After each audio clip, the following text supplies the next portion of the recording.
नमस्कार, मैं हूं आपका साथी अतुल सिंघल। स्वागत है आपका हमारे खास कार्यक्रम में। दोस्तों, आज का दिन बीजेपी और संघ के लिए एक महत्वपूर्ण दिन है, क्योंकि आज जनसंघ के संस्थापक और बीजेपी के वरिष्ठ नेता श्यामा प्रसाद मुखर्जी की 122वीं जयंती है। और श्यामा प्रसाद मुखर्जी वही व्यक्तित्व हैं जिन्होंने एक देश एक विधान का नारा उठाया था। कश्मीर से धारा 370 हटाने की उन्होंने सबसे पहले वकालत की थी, उसके लिए आंदोलन किया था और प्रधानमंत्री नरेंद्र मोदी ने उनके इस सपने को पूरा किया है। हमारे साथ हैं डॉक्टर नंदकिशोर गर्ग। डॉक्टर साहब, आज जो बड़ा महत्वपूर्ण दिन है, खासतौर से आप लोगों के लिए अगर मैं बात करूं, किस तरीके से आप देखते हैं श्यामा प्रसाद मुखर्जी की जयंती को मनाया जाना चाहिए?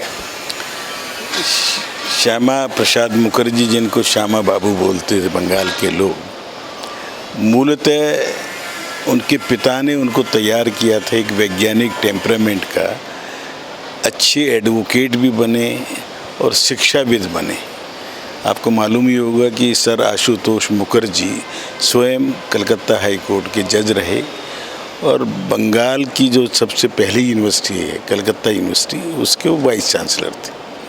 उनके दिमाग में था कि इस बच्चे में बड़े गुण हैं, इसलिए उनसे विदेशों से उस समय हज़ारों रुपए की किताबें पढ़ते पढ़ते मंगाई और 32-33 साल की उम्र में यंगेस्ट वाइस चांसलर बने। वो एडवोकेट की पढ़ाई भी कराई लंदन से। मैथमेटिक्स की वर्ल्ड के जितने बड़े थे गणितज्ञ, उनको पढ़ा उन्होंने और उनको बड़ी तैयारी से शिक्षाविद बने। रविंद्रनाथ टैगोर गुरु जिनको बोलते थे सभी, उनकी इच्छा था कि कलकत्ता में बंगाली में पढ़ाई भी हो, वो कराई। पहला कन्वोकेशन भी करा दिया और शिक्षा के कारण ही उनको राजनीति में प्रवेश लिया। ये लोगों को नहीं मालूम कि शिक्षा पे जब लगातार चोट पहुंचाई जा रही थी और मुस्लिम प्रभाव बढ़ा रहे थे, तो वो शिक्षा को बचाने के लिए कलकत्ता के जो बंगाल काउंसिल थी, लेजिस्लेटिव काउंसिल, उसके मेंबर बने।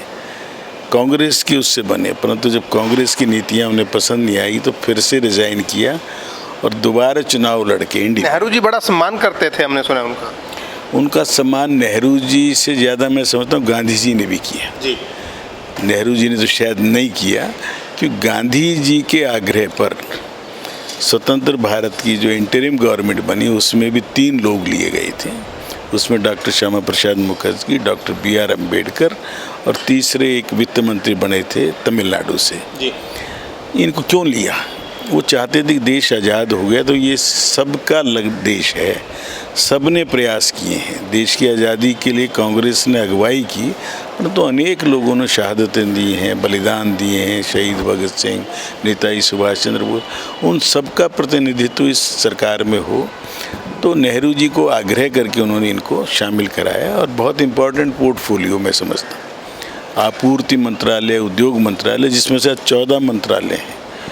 और सही मायने में इस देश में विज्ञान को बढ़ावा देने का काम नेहरू जी प्रधानमंत्री थे, उनको क्रेडिट जाएगा, परंतु उतना ही क्रेडिट श्यामा बाबू को भी जाता है कि CSIR, national physical laboratory, national chemical laboratory, mining, जितने बड़े काम है, लोकोमोटिव इंजन जो आज भारत में अपना स्वदेशी आंदोलन है, तो उस समय पहला रेलवे का इंजन बनाना, उसका कारखाना लगाना, इंडियन इंस्टीट्यूट ऑफ साइंस की स्थापना करना, नोबेल पुरस्कार मिले रमन साहब को, उसके लिए एक ऑप्टोमीटर चाहिए था, बिरला जी से दिलवाना। बहुत काम उन्होंने कन्वोकेशन दिए हैं 10-12 यूनिवर्सिटीज़ में।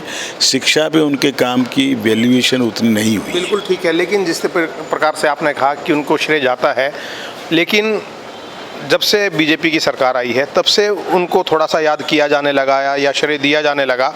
उससे पहले जो सरकार रही, कभी उनको याद नहीं किया गया सरकारों की तरफ से? पहले की सरकार में केवल एक परिवार को हाईलाइट करना, गांधी जी को इसलिए हाईलाइट करना कि गांधी के सरनेम उन्होंने चुरा लिया, और नेहरू को इतना ऊंचा उठाना कि बाकी नज़र ना आए। इसीलिए वो श्यामा प्रसाद मुखर्जी हों, लोकनायक जयप्रकाश नारायण हो, जिनको नेहरू जी स्वयं वो प्रधानमंत्री बनाना चाह रहे थे, परंतु विचारधारा में नहीं। वो अम्बेडकर जी हैं, ये सब वो लोग थे जिनको धीरे धीरे पीछे किया गया ताकि ये आगे आए तो स्टेलवर्ड थे। पहली बार NDA बना के दिखा दिए 14-15 MPs में, 3 MP बीच जनसंघ के और ये विपक्ष के नेता बन गए अपने आप।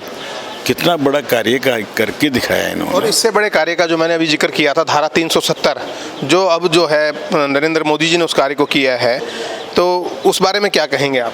तो मुखर्जी का एक बहुत बड़ा सपना था और उस सपने को साकार करना हम सबका दायित्व। और मोदी जी तो उन लोगों में जिन्होंने एकता यात्रा कश्मीर तक की और वहाँ लाल चौक पे झंडा फहराने मुरली मनोहर जोशी के साथ खड़े रहे, और अब जाके आज लाल चौक का आप तो अभी शायद पीछे होके भी आए हैं। श्रीनगर कश्मीर जो परिवर्तन हुआ है वो सबसे राष्ट्रीय विचारधारा के लोग थे। इस्लाम में सबसे देरी में कन्वर्ट हुआ था कश्मीर, लोगों को नहीं मालूम, 12वीं 13वीं शताब्दी तक। इसलिए कश्मीर आज भारत का अभिन्न अंग पूर्ण रूप से बना है और वहाँ बहुत तेज़ी से विकास होगा। करोड़ों लोग घूमने जाएंगे, धरती का स्वर्ग है। और मुखर्जी का जो सपना था, बहुत सपने उनके, समर्थ भारत का, शिक्षित भारत, क्योंकि वो एक व्यक्ति कई गुणों को लेकर थे और मोदी जी उन सभी चीज़ों को अटल जी ने बहुत पूरा किया था। और आज मैं समझता हूँ 1901 में जो महामानव पैदा हुए थे, आज 123वीं जयंती है और मुझे सौभाग्य मिला है मुखर्जी पे पुस्तक लिखने का और कुछ पुस्तकें मुखर्जी न्यास की तरफ से निकलवाने का। मैं अपनी ओर से भी उनको श्रद्धा सुमन अर्पित करता हूँ। बहुत बढ़िया बात है, लेकिन आप युवा पीढ़ी को क्या संदेश देंगे हमारे माध्यम से? युवा पीढ़ी से तो कि उनको पढ़ें, उनको जानें और जो अच्छी चीज़ें लगे किसी भी बड़े नेता की, जो जितने भी स्वर्गीय हैं, उनको अपने जीवन में उतारें। ये देश में बहुत लोगों का योगदान है और उन सबको ही हमें अध्ययन करना चाहिए। बहुत बहुत धन्यवाद हमसे बात करने के लिए। डॉक्टर नंदकिशोर गर्ग जो विचारक हैं और संघ के एक वरिष्ठ कार्यकर्ता हैं, उनका ये कहना है कि श्यामा प्रसाद मुखर्जी के जीवन को पढ़ें, उनको समझें और अपने जीवन में उतारें, क्योंकि जो बीज श्यामा प्रसाद मुखर्जी ने बोया था राष्ट्रवाद का और धारा 370 हटाने का, उस सपने को पूरा करने का कार्य प्रधानमंत्री नरेंद्र मोदी ने किया है और अगली युवा पीढ़ी के लिए भी यही संदेश है कि वो उसी रास्ते पर चलें। नमो इम्पैक्ट के लिए अतुल सिंघल।